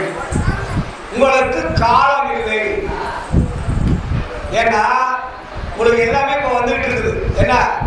பசி, பிடி, தாகம், இச்சை, எளிமை, பயம், கொலை என்ற துன்பங்கள் நம்மளை வந்துட்டு இருக்கு. இந்த துன்பங்கள் இருந்து நீங்க விடுபடணும். இந்த விடுபடுவதற்கு எந்த கல்வி கற்க வேண்டும்? சாகா கல்வி கற்கணும். இதுவரையும் நம்ம கற்ற கல்வி எல்லாம் இந்த துன்பங்கள்லாம் அது வந்துருச்சு. வள்ளலார் துன்பத்துக்கு ஒரு பட்டியல் போட்டார். இந்த உலகத்தில் நீங்கள் சாகும் கல்வி கற்கின்ற வரையில் உங்களுக்கு என்னென்ன துன்பம் வரும்? பசி, பிணி, தாகம், இச்சை, எளிமை, கொலை, பயம். 7 துன்பம் இதுக்குள்ள எல்லாமே அடங்கிடுது. இந்த துன்பத்தில் நீங்க விடுபடணும்னா சாகா கல்வி கற்கணும். அப்ப சாகா கல்வி கற்பதற்கு என்ன தகுதி வேணும்? ஒரே சொன்னேன் இல்லைங்களா? அந்த தகுதி என்ன? ஜாதி, சமய, மதங்கள் நம்மளுடைய மனசுல பற்றக்கூடாது. அதான் உங்களுக்கு சான்று. இந்த தகுதி முதல் வேணும். அதுக்கு வடலார் என்ன சொல்ற தெரியுமா? சாகாத கல்விக்கு ஒரு 4 தகுதியை சொல்ற. சாகா கல்வி கற்பதற்கும் மரணத்தை வெல்லுவதற்கும் ஒரு 4 தகுதி வேணும்பா. இந்த தகுதியை நீங்க புடிச்சுக்கிட்டீங்கன்னா ஈஸியா போயிடும் அப்படின்னு சொல்ற. அந்த தகுதி என்ன? 4 ஒழுக்கங்களை சொல்ற. சாகா கல்விக்கு 4 தகுதி. அந்த 4 தகுதிக்கும் பேர் வைக்கிறாரு 4 ஒழுக்கம். அப்ப 4 ஒழுக்கங்கள்னா என்னென்ன ஒழுக்கங்கள் சொன்னாரு? இந்திரிய ஒழுக்கம், கரண ஒழுக்கம், ஜீவ ஒழுக்கம், ஆன்ம ஒழுக்கம். சாகா கல்வியை கற்பதற்கு என்ன தேவை? ஒழுக்கம் தேவை. இந்த ஒழுக்கத்துல 4 ஒழுக்கம் இருக்கு. ஆனா உங்களுக்கு 2 ஒழுக்கத்தை மட்டும்தான் உங்களுக்கு டெஸ்ட் கொடுக்குறேன்னு. 4 ஒழுக்கத்தை நீங்க பூர்த்தி பண்ண வேண்டாம். நீங்க அந்த ஒழுக்கத்தை வந்துட்டீங்கன்னா உங்களுக்கு 2 ஒழுக்கம் டெஸ்ட்டுக்கு நான் எடுத்துக்கிறேன். இந்த டெஸ்ட்ல நீங்க பாஸ் பண்ணிட்டீங்கன்னா மீதி 2 ஒழுக்கத்தை நான் உங்களுக்கு ப்ரொமோஷன் உங்களுக்கு கொடுக்குறேன். ஃப்ரீயா கொடுக்குறது. புரியுதுங்களா? அப்ப அந்த 2 ஒழுக்கத்தை நீங்க முதல்ல கடைபிடிக்கப்பான்னு. என்ன ஒழுக்கம்? இந்திரிய ஒழுக்கம், கரண ஒழுக்கம். இந்த 2 ஒழுக்கத்தை மட்டும் நீங்க கடைபிடிச்சீங்கன்னா ஜீவ ஒழுக்கம், ஆன்ம ஒழுக்கம் என்பது இறைவன் உங்களுக்கு நேரடியாக அது கூட பிளஸ் பண்ணி பாஸ் மார்க் பண்ணுவார். இந்த 2 ஒழுக்கத்துல தான் எல்லாம் இருக்கு. 2 ஒழுக்கத்துல ரொம்ப முக்கியமானது எது அப்படின்னு பாத்தீங்கன்னா இந்திரிய ஒழுக்கம் இல்லைங்களா? அப்ப இந்த 4 ஒழுக்கத்துக்கும் கடைபிடி இருக்கிறதுக்கு என்ன வேணும்? முதல் தகுதி அப்படின்னு பாத்தீங்கன்னா கருணை வேணும்னு. ஃபர்ஸ்ட் என்ன தகுதி வேணும்? அதுக்கு என்ன பேர் வச்சார் வள்ளலார் தெரியுமா? ஜீவகாருண்ய ஒழுக்கம்னு பேர் வச்சார். முதல்ல 4 ஒழுக்கம். இந்த 4 ஒழுக்கத்தை நீங்க கடைபிடிக்கணும். 2 ஒழுக்கத்தை கடைபிடிச்சா போதும். இந்த 2 ஒழுக்கத்தை கடைபிடிச்சீங்கன்னா மீதி 2 ஒழுக்கத்தை நான் உங்களுக்கு ஃப்ரீயா கொடுத்து உங்களை மேலே ஏற்றிக்குவேன். அப்போ இந்த ஒழுக்கத்துக்கு பேரு டைட்டில் என்ன வைக்கிறாருன்னா ஜீவகாருண்ய ஒழுக்கம்னு பேர் வச்சார். ரொம்ப ஈஸியா நீங்க புரிஞ்சுக்கணும். அப்ப ஜீவகாருண்ய ஒழுக்கம்னா என்ன சார் அப்படின்னா, ஜீவன் என்றால் என்ன? உயிர். காருண்யம் என்றால் என்ன? இலக்கம் இல்லை, அருள் பேர் இருக்கு. இடத்துக்கு தகுந்த மாதிரி பிரிப்பார். ஜீவ காருண்ய ஒழுக்கம். உயிரை காப்பாற்றக்கூடிய இறைவனிடத்தில் இருக்கக்கூடிய காருண்யமான அருள் கிடைத்தால் அந்த ஒழுக்கம் நிறைவேறும். புரியுதுங்களா? இப்படி ஒண்ணு. நம்ம உலகத்தில் இருக்கக்கூடியவர்களுக்கு ஜீவ காருண்ய ஒழுக்கம் 2. ஒண்ணு அகஜீவகாருண்யம், இன்னொன்று புறஜீவகாருண்யம். அகத்தில் இருப்பதுக்கு பேரு ஜீவன், புறத்தில் இருக்கிறதுக்கு பேரெல்லாம் ஜீவர்கள் தான். அதனாலதான் அதுக்கு ஜீவன் பேர் வச்சாரு. ஆன்மான்னு பேர் வச்சாரா? ஆன்ம காருண்யம் எங்கேயாவது சொல்லிட்டாரா? அப்ப ஜீவ காருண்யம் அப்படின்னா உன்னுடைய அகத்தில் உன்னை இயக்கக்கூடிய உயிரும் அழியாமல் இருக்கணும். புறத்தில் இருக்கக்கூடிய ஜீவர்களை அழியாமல் இருப்பதற்கு நீங்க காருண்யமாக உங்களை மாற்றிக்கொள்ள வேண்டும். அதான் அகஜீவகாருண்யம், புறஜீவகாருண்யம். மற்ற உயிர்களை எல்லாம் காப்பாற்ற. அதனாலதான் எல்லா உயிர்களும் இன்புற்று வாழுதுன்னு சொன்னார். அப்ப அந்த உயிர்களை நீங்கள் காப்பாற்றுகின்ற பொழுது உங்களுடைய உயிர் காப்பாற்றப்படும் அர்த்தம். புரியுதுங்களா? உங்க உயிர் தானா காப்பாற்றப்படும், காப்பாற்றப்பட மாட்டார். அப்ப எப்ப காப்பாற்றப்படும்? மற்ற உயிர்களை நீங்கள் காப்பாற்றுகின்ற பொழுது உங்கள் உயிர்கள் காப்பாற்றப்படும். சார், அந்த உயிருக்கும் இந்த உயிருக்கு என்ன சார் சம்பந்தம்? கேள்வி கேட்கலாம்ல. அது அங்க இருக்குது, இது இங்க இருக்குது. இதுக்கு என்ன கனெக்ஷன் இருக்கு அதுக்கு 2 பேருக்கு ஏதாவது உயர்வு சொல்லியிருக்கிறாங்களா அப்படின்னு கேட்கலாம்.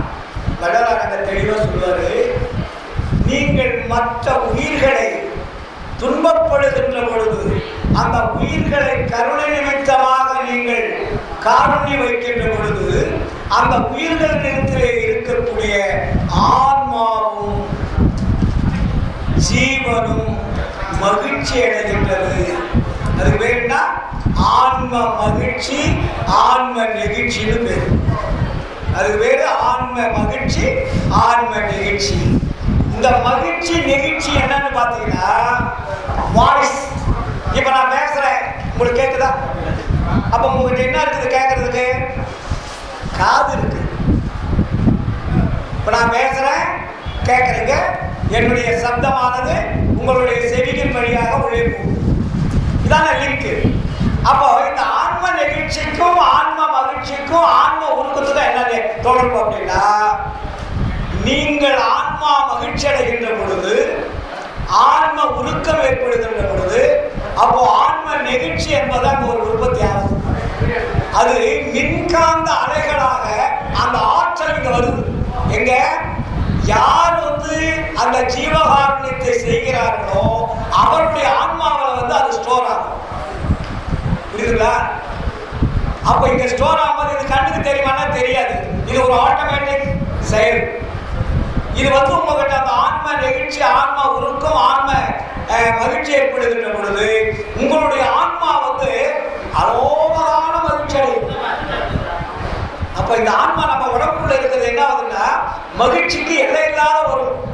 அந்த எல்லையில்லாத மகிழ்ச்சியை அடைகின்ற பொழுதுதான் அந்த ஆன்மாவை மறைத்துக் கொண்டிருக்கக்கூடிய திரைகள் என்ன திரைகள்? அது மாயா திரைகள் அப்படின்னு சொல்றதை விட அறியாம என்னும் திரைகள் அதுக்கு பேரு.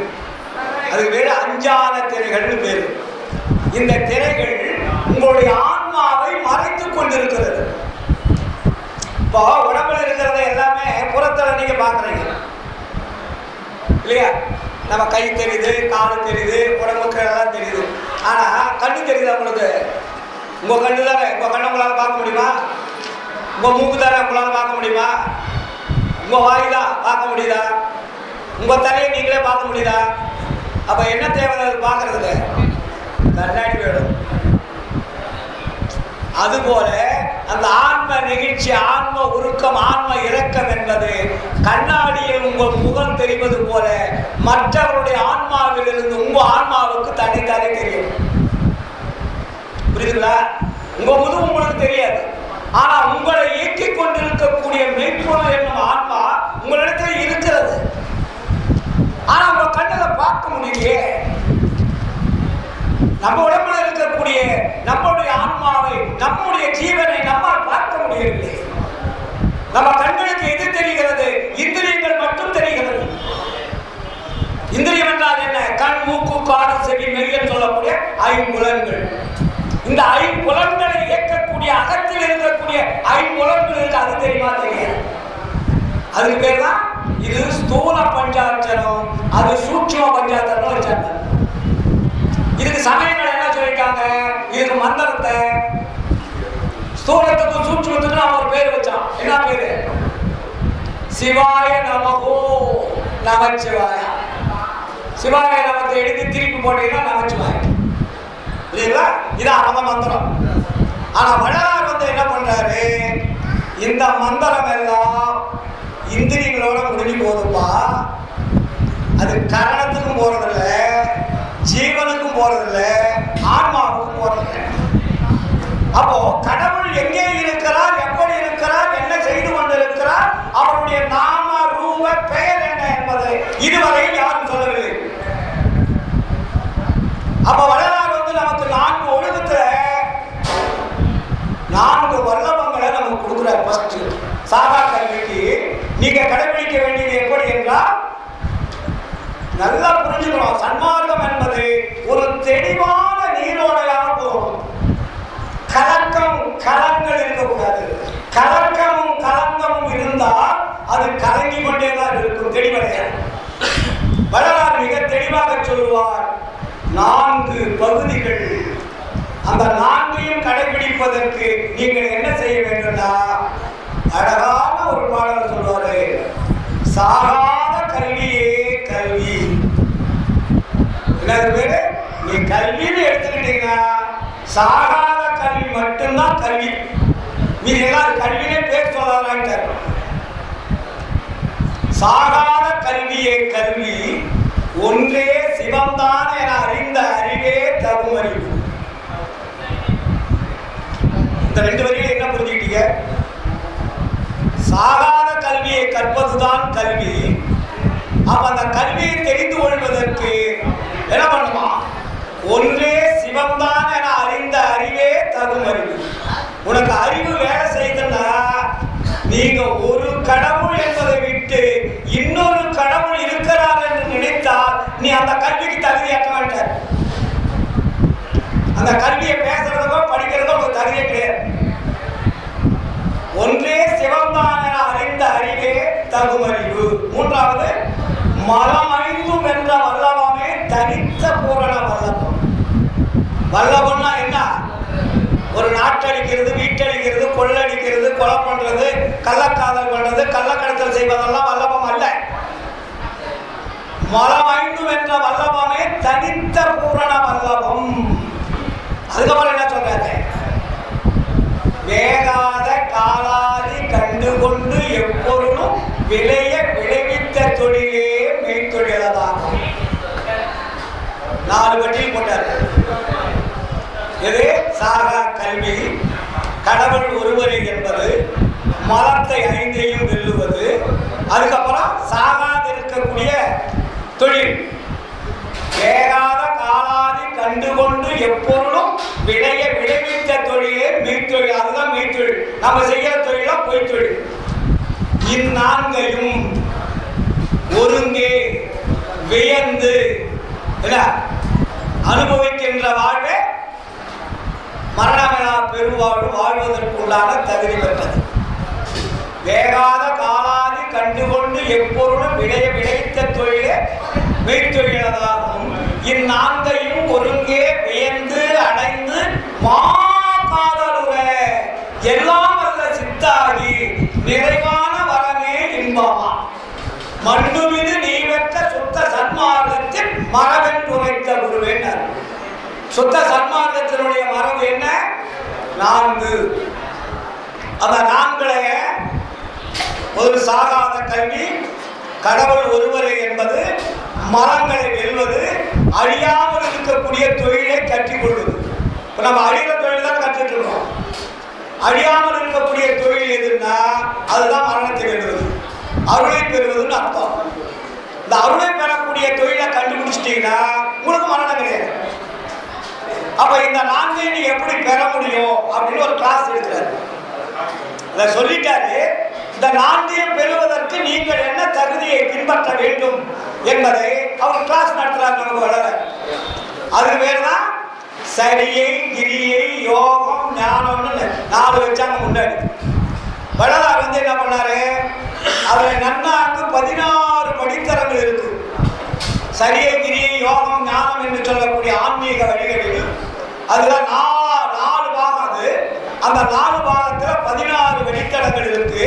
அந்த முன்னாடி இருக்கக்கூடிய முன்னாக்கு 12 அதை தூக்கி ஒரு பக்கமா வச்சுருக்காரு. சரியை, கிரியை, யோகம், ஞானம். இதை ஒன்று இருக்கு. 4 நாள் இருக்கு. சரியை சரியை, சரியை கிரியை, சரியை யோகம், சரியை ஞானம். கிரியை சரியை, கிரியை கிரியை, கிரியை யோகம், கிரியை ஞானம்.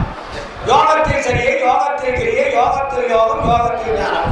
இந்த 4, 3, 12 ஒரு பக்கமா வச்சிருந்தா நீங்க முன்னாடி கழிச்சிட்டீங்க. அப்போ சன்மார்க்கம் என்ன சொல்றதுன்னா ஞான சரியை ஸ்டார்ட் பண்றாங்க. ஞானம் என்பது என்ன? அறிவு, பூரண அறிவுன்னு பேரு. ஞானம் என்பது பூரண அறிவு. இந்த பூரண அறிவை கொண்டு பூரண அருளை பெற வேண்டும். புரியுதுங்களா? அப்ப அதுக்கு என்ன நமக்கு வகுப்பு எடுக்கிறார் வளராருன்னா ஞான சரின்றது தான் சன்மார்க்கத்தினுடைய முதல் கல்வி, ஞானத்தினுடைய முதல் வகுப்பு. அப்ப ஞானத்தினுடைய முதல் வகுப்புல என்ன சொல்லிக் கொடுக்கணும்னா இந்திரிய ஒழுக்கத்தை சொல்லிக் கொடுக்கணும். முதல் ஏற்கனவே முதல் பாடத்துல என்ன பண்ண சொல்லணும்? ஞான சரி என்பது இந்திரிய ஒழுக்கம். ஞானகிரி என்பது கரண ஒழுக்கம், ஞான யோகம் என்பது ஜீவ ஒழுக்கம், ஞானத்தில் ஞானம் என்பது ஆன்ம ஒழுக்கம். புரியுதுங்களா? இப்ப இந்த 4 படித்தரங்களில் 4 வகுப்புகள் இருக்கிறது. இந்த 4 வகுப்புகளிலும் தேர்ச்சி பெற்றவர்கள் அருளை பெறக்கூடிய தகுதி உடையவர்கள். அந்த அருள் கிடைத்தால் மரணத்தை வெல்லுவது ஈஸி. அப்ப நம்ம என்ன பண்ணிட்டு இருக்கோம்? எதை விட வேண்டுமோ அதை விட்டால்தான் அந்த கல்விக்கு போக முடியும். நம்ம என்ன விட்டுருக்கோம்னா எதுவுமே விடல, ஆனா சாகாத கல்வி கற்புன்னு நினைக்கிறோம். அப்ப நம்ம ஆளுங்களாம் என்ன பண்ணிட்டான்? நம்மளை பிரிச்சு வச்சுட்டான். பிரிச்சு வச்சதுல இருந்து நம்ம விடுபடுறோமா? விடுபடல. அதுக்கு வளரார் என்ன சொன்னாரு? இன்னைக்கு நேர்த்திலடா, இது சுமார் 5000 6000 ஆண்டுகளுக்கு முன்னாடி நம்மளெல்லாம் பிரிச்சு வச்ச துரோகிகள் இருந்த நாடு. அவங்கெல்லாம் நம்மளை இப்படி பிரிச்சு நாசம் பண்ணிட்டாங்க. அதனால அவங்களை நம்பாதீங்க, அவங்க பின்னாடி போகாதீங்கன்னு சொல்றேன். என்ன சொல்றாரு? ஜாதியிலே, மதங்களிலே, சமய நெறிகளிலே, சாத்திர சந்தடிகளிலே, கோத்திர சண்டையிலே, ஆதியிலே அபிமானித்து அலைகின்ற உலகி. இலக்கியத்தில் அலைந்து அலைந்து வீணே நீர் அடிதல் அழகவே. அப்ப என்ன பண்ணுமா? நீதியிலே, சன்மார்க்க நெறிகளிலே நிறுத்தவிடும் தனித்தலைவர் முறுத்த அவர் வீதியிலே அருஜோதி விளையாட புரிகின்ற தருணம் இதுதான். கூவுகின்றே உமையை. நம்மளை எப்படி கூப்பிடுறான்னு பார்த்தீங்களா? குழந்தைய கூப்பிடுற மாதிரி. இப்போ நீங்கள் ஸ்கூலுக்கு போனா குழந்தைங்க எவ்வளோ அன்பா கூட்டிட்டு போறீங்க. நல்லா அலங்காரம் பண்ணி கை வச்சு பாக்கியில் உட்கார வச்சு அந்த ஸ்கூலில் கொண்டு விட்டு அந்த ஸ்கூல் டீச்சர் கையில் பிடிச்சி உள்ள போனவங்க தான் வெளியே வரீங்க. அது மாதிரி நம்ம சன்மாரிகளை வளராது ஒரு குழந்தையாக பாவித்து நமக்கு இதெல்லாம் சொல்லிக் கொடுக்குறாரு. நம்மளை எல்லாம் கூவுகின்றேன் உமையே, நான் சொல்லிக்கொண்டே இருக்கிறேன், தயவு செய்து கேளுங்கள். அப்ப அந்த சாகாத கல்வி என்பது அருளை பெறக்கூடிய மார்க்கம் தான் சாகாத கல்வி. அப்ப அருளை எப்ப பெறணும்? நம்முடைய ஆன்மாவில் இருந்து அருளை பெறணும். வெரி சிம்பிள், நல்லா கேட்டுங்க. அதாவது பாடல் படித்துக் கொண்டு வழிபாடு செய்து கொண்டு நாம் வாழ்க்கையை நிறைமாற்றிக் கொண்டிருந்தால் சாகாத கல்வியை கற்கக்கூடிய தரம் என்பது நமக்கு கிடைக்காது.